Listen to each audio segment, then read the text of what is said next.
Mobilized Russians have protested at one at the training grounds in the Republic of Chuvashia, Russia. The men were indignant that they did not receive the payments that government promised to everyone who was called to fight in Ukraine. I came to the military enlistment office and told them about payment, as the military commissar had explained to me that as soon as I arrived there, within 2 or 3 days I would get a one-time payment in the amount of 300,000 rubles. But in fact, it turned out they would not receive money. Guys, you should understand one thing. I did not promise you 300,000. In recent days, there have been reports of a large number of casualties in the ranks of the Russian military. There are mobilized men from the Voronezh region among them. The Russian authorities are forced to react to these statements, but they do not confirm the information about heavy losses. How can it be a fake if my son, who is there, told me about it? Nobody wants to hear the truth. How can it be fake when a child called me at 9 o'clock in the morning and shouted into the phone, "Mom, help me"? He had never complained about anything before, but there was a despair and fear in his voice. Natalia, mother of a Russian mobilized, in an interview with the Verstka publication.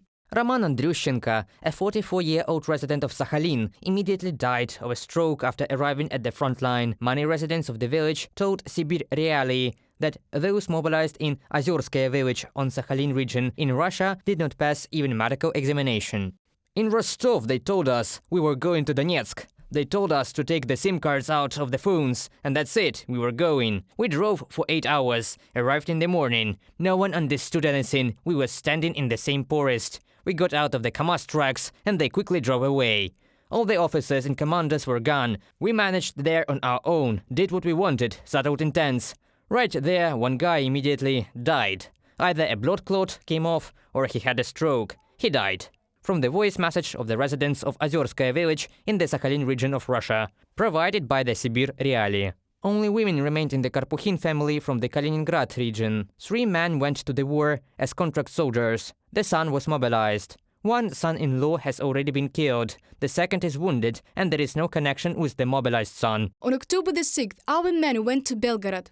My son called us several times, warned that they were going somewhere into the forest and there would be no connection. But now we can't reach him. The only thing I know is that they went somewhere in the direction of Kharkiv. Sometimes he called us back, but we haven't heard of him for 2 weeks.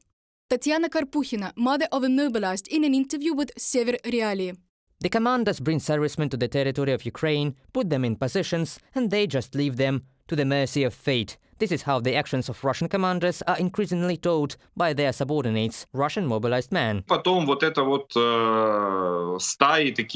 Then these groups of freshly mobilized men, without understanding where they should go, where they can get some supplies, where they can get food, they don't understand what to do, and therefore they actually die, even on their own mines.